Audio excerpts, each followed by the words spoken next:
नमस्कार मंडळी, स्वागत आहे तुमचं आपल्या नवीन ब्लॉगमध्ये। तर आज आपण भेट देणार आहोत छत्रपती शिवाजी महाराजांचे जन्म ठिकाण शिवनेरी किल्ल्याला। शिवनेरी किल्ल्याच्या पायथ्याशी पोहोचल्यावर आम्हाला इथे भक्तिधाम मंदिर म्हणजे श्री दत्तगुरूंचं मंदिर पाहायला मिळालं, तर तुम्ही दर्शन घेऊ शकता।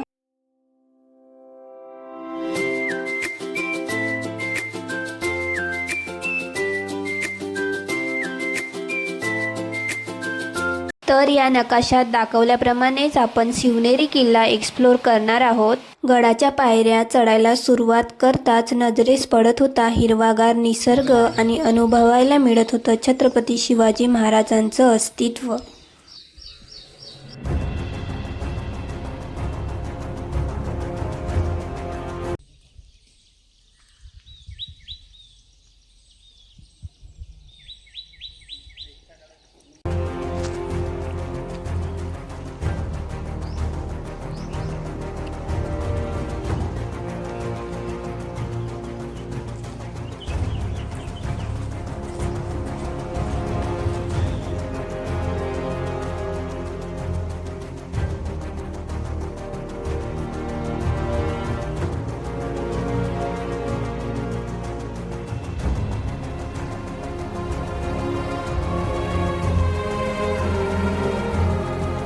प्रत्येक महत्वाचं काय ठेवलं की वरती बालेकिल्ला आपण तिथं जाणार ना, राजश्री महाराजांचा आहे ना तो बालेकिल्ला आहे, तर तो सेफ राहावा त्यासाठी ही सगळी सुरक्षा आहे। आणि पहिला शिवाजी महाराज इथे ठेवायचं कारणच ते आहे की इथे सुरक्षा जास्त आहे।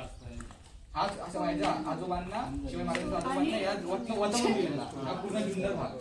त्यांच्यानंतर मग शहाजीराजांकडे आला, मग शहाजीराजांनी त्याच्या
हवा पण पाहिजे ना थोडीशी, मग ते पावसाळ्यात वगैरे झाकण्यापूर्ण आणि थोडं हवेशीर आणि लाईटीच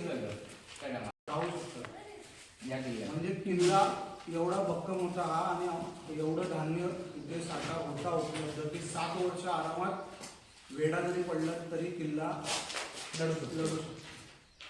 1000 कुटुंब आणि अंबरखानामध्ये मोठा अंबरखाना हा 300 नंबरला आहे, पहिला जंजीरावाला।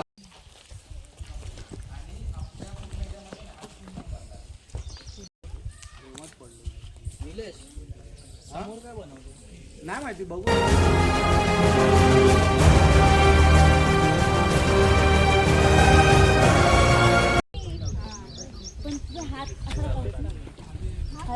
मला कसं नाही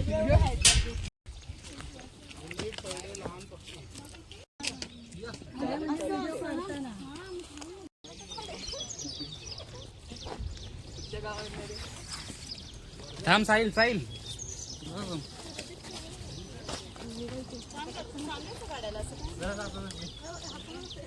अरे हा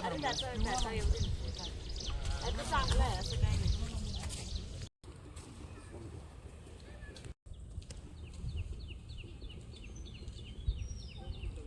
भेटेल नंतर आपल्याला गर्दी भेटेल।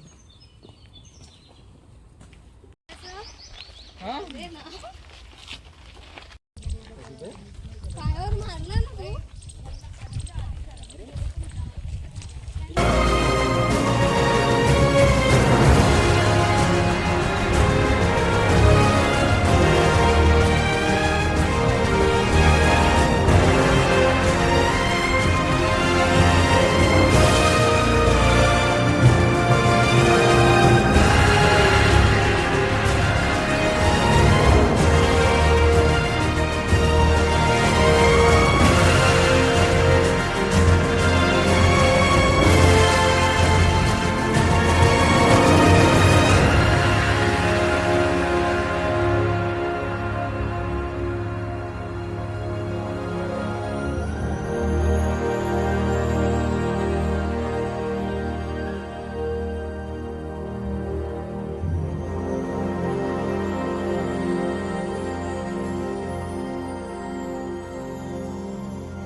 आपलं ते बदामी तलावाबद्दल ऐकलंय. पाण्याचा साठा पण एवढ्या प्रकारे आहे की वर्षभर आपल्याला पाण्याची कमतरता होणार नाही. त्या हिशोबाने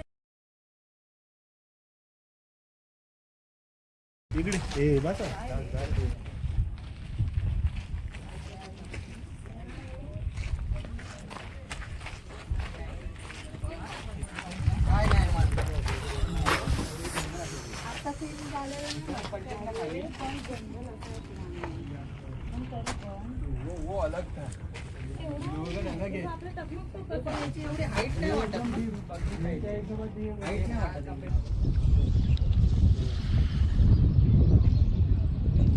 पूर्ण गाव टाईप आहे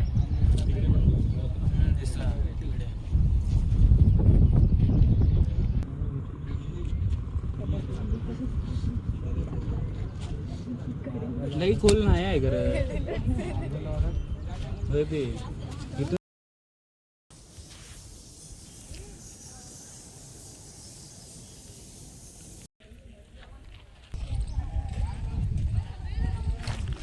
तर शिवनेरी किल्ला हा ट्रेकिंगसाठी खूप इझी आहे. इथे तुम्ही लहान मुलांना सुद्धा घेऊन येऊ शकता. तर ह्या ब्लॉगमध्ये मी तुम्हाला जास्त माहिती देण्याचा प्रयत्न केला नाही, कारण इथे प्रत्येक दरवाजासमोर त्या वास्तूची माहिती दिलेली आहे. माहितीसाठी तुम्ही पुस्तके वाचू शकता. मी 4थीच्या पुस्तकामध्ये जो शिवनेरी किल्ल्याचा इतिहास वाचला होता, तो आज मला प्रत्यक्ष शिवनेरी किल्ला डोळ्याने पाहायला मिळाला. तुम्हाला व्हिडिओ आवडला असेल तर व्हिडिओला लाईक करा, शेअर करा आणि चॅनलवर नवीन असाल तर चॅनलला सबस्क्राईब करा.